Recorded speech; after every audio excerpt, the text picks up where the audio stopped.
Abrimos nuestras fronteras. En un primer inicio se espera que sean a países cercanos, probablemente Alianza del Pacífico, 4 he dicho. y Panamá y quizá Brasil también, ¿no? Entonces vamos a ver qué sale en los próximos días en cuanto a las negociaciones que está haciendo el Ministerio de Transportes y Comunicaciones y el MINSA con los respectivos países en cuanto a reciprocidad de protocolos. El recurso más importante que tiene nuestro país es su capital humano, su recurso humano. Y si no invertimos seria, decidida y con una visión de largo plazo en el tema de educación y salud, no vamos a ser sostenibles en el tiempo. No vamos a tener un capital humano que realmente valga la pena como bono demográfico, sino vamos a tener un bono demográfico con yaya. Has usado, Carlos, una palabra clave, que es invertir. O sea, no estás gastando en educación, estás invirtiendo en educación, que es lo que mucha gente no entiende. Pero hablemos de la reactivación.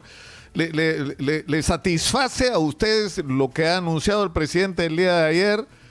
¿Qué les parece bien? ¿Qué les parece mal? ¿Qué les parece que hace falta?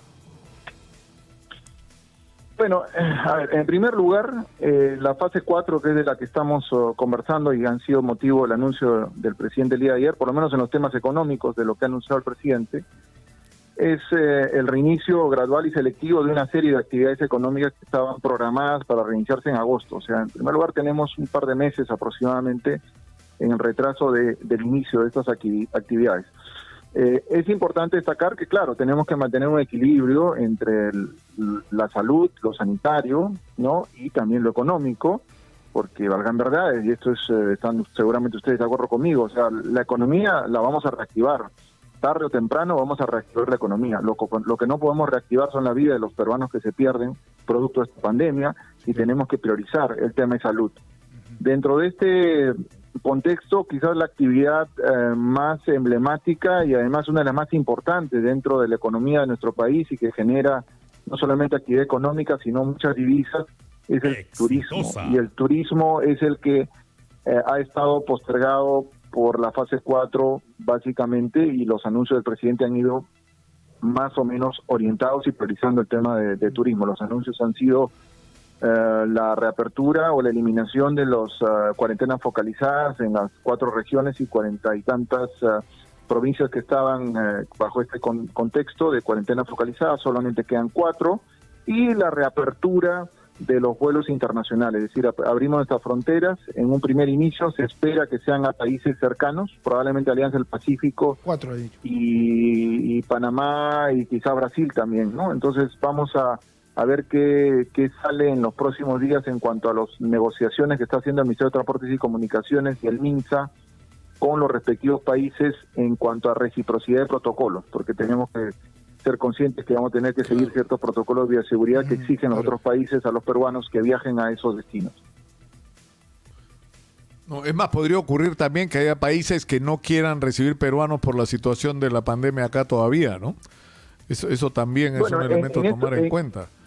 Nicolás, en estos momentos existen vuelos humanitarios, que son los que están movilizando peruanos y extranjeros en ida y vuelta, y los peruanos que están saliendo a determinados países en Europa, por ejemplo, por el momento requieren una especie de visado especial para que tengan un permiso de acceso, ¿no? Cosa que a Perú se lo piden y probablemente entiendo que a otros países no. Y es lo que podría suceder en función de eso.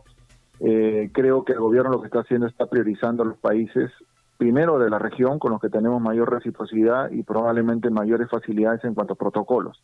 Lo que se quiere es reactivar gradual y selectivamente, es decir, no solo gradual, sino selectivamente las actividades económicas. Y en el tema de los viajes internacionales, ese creo que es el enfoque, por lo menos en esta primera etapa. Ahora, pero, es decir, uno de los temas es el de la reactivación de determinados sectores, ¿no es cierto? Por ejemplo, ayer hablábamos con Isa con respecto a la situación de los gimnasios, que no es un problema menor, porque le da empleo a muchísima gente. Aparte del tema de salud, ¿no es cierto? Pero mirado desde el punto estrictamente económico, ¿no es cierto? Y así empiezas a sumar con las piscinas deportivas y a sumar con otro tipo de actividades similares y te estás enfrentando a un problema grande, ¿no? De gente que ya no da más. Que si no empieza a operar ahora va a tener que cerrar y simplemente buscar otra actividad a la que dedicarse, ¿no? Bueno, con el ministro estaban hablando sobre este proceso de transformación digital acelerado y forzoso en el que nos hemos visto inmersos, no solamente las organizaciones, sino a nivel personal, las personas independientes de su edad, si sean nativos digitales o no sean nativos digitales. Exitosa. En el tema económico, creo que va a tener que pasar eso, o sea, va a ir tiene que haber una transformación de muchos negocios, de muchos modelos de negocios, de muchas industrias, de muchos sectores, a una transición probablemente a otros modelos de negocio, en tanto y cuanto no exista las condiciones suficientes como para regresar a una normalidad como se conocía antes de la pandemia. Eso, señor Durán, me lleva a preguntar lo siguiente, el tema del empleo dentro de los sectores que ustedes, por ejemplo, tienen a disposición. No va a ser el mismo, aquí va a haber también un impacto muy fuerte, ya lo estamos viendo con las cifras del BCR, del INEI, respecto a cuántos peruanos van a terminar siendo desempleados este año. La proyección es de 8.8 millones, o sea, no sabemos qué va a pasar. Y lo que viene más adelante también tiene que ver con la reconversión digital. Los puestos de trabajo que eran antes no van a ser los mismos de los próximos meses. Con lo cual vamos a tener que ver qué hacer, es decir, cómo buscar trabajo en otro tipo de circunstancias. O sea, hay gente que se va a quedar desempleada de por sí. Entonces, no sé si ustedes tengan un pronunciamiento al respecto. Bueno, nosotros estamos realmente muy preocupados por la pérdida de empleo, producto de la profunda crisis económica en la que nos ha tenido, digamos, esta pandemia. Hay cifras que van desde 6 millones hasta 8 millones, como bien mencionas, en cuanto a lo que se estima que son las pérdidas de empleo.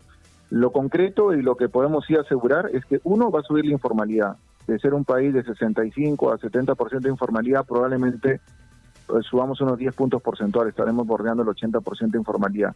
Y la informalidad en el empleo que veníamos arrastrando, que estaba alrededor del 72% en promedio nacional, probablemente también suba en 10 puntos porcentuales.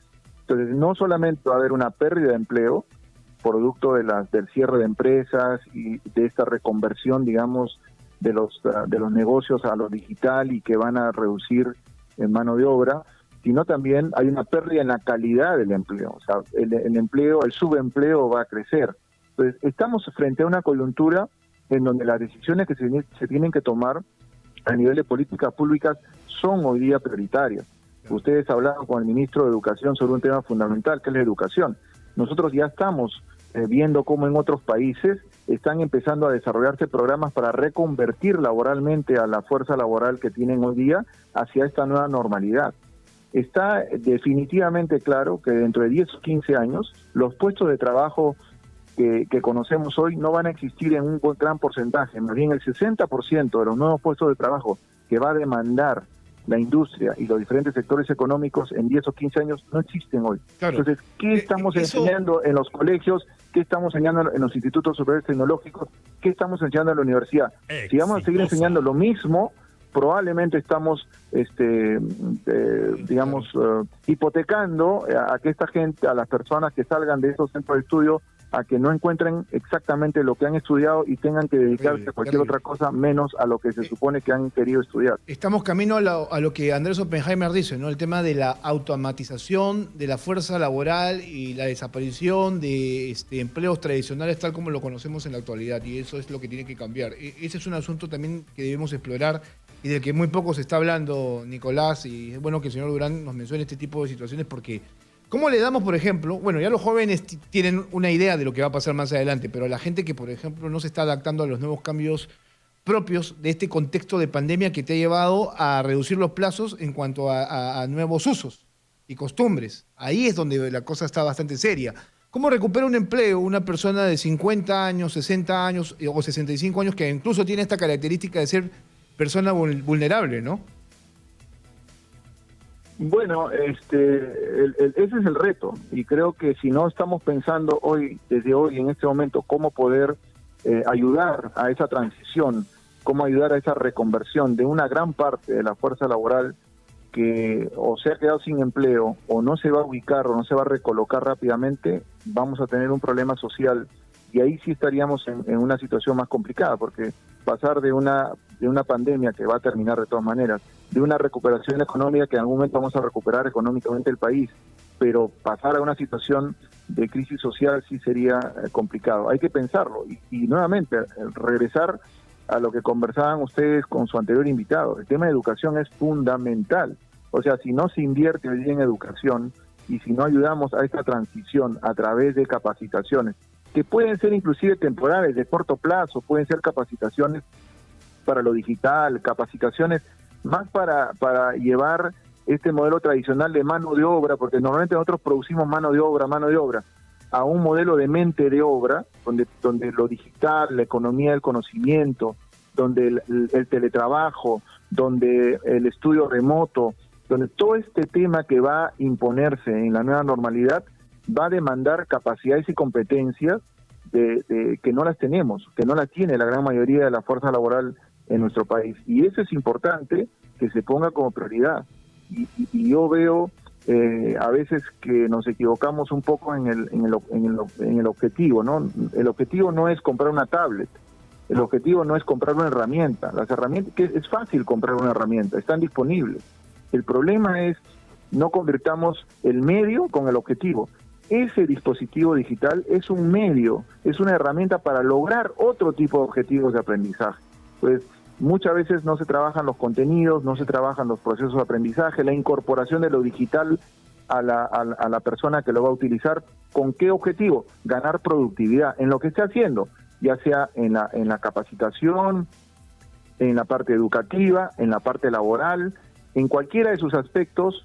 Tiene que ganar competitividad o productividad gracias a la tecnología, porque si no vamos a estar nuevamente, como creo que los escuché en un momento decir, y creo que fue Nicolás, que no se trata de sembrar infraestructura educativa, porque podemos sembrar concreto, podemos sembrar tecnología, pero al final, si no cumples el objetivo, que es lograr que eso se convierta en fortalezas, en capacidades y competencias, a esta nueva normalidad, desde los estudiantes hasta la fuerza laboral, no vamos a lograr el objetivo.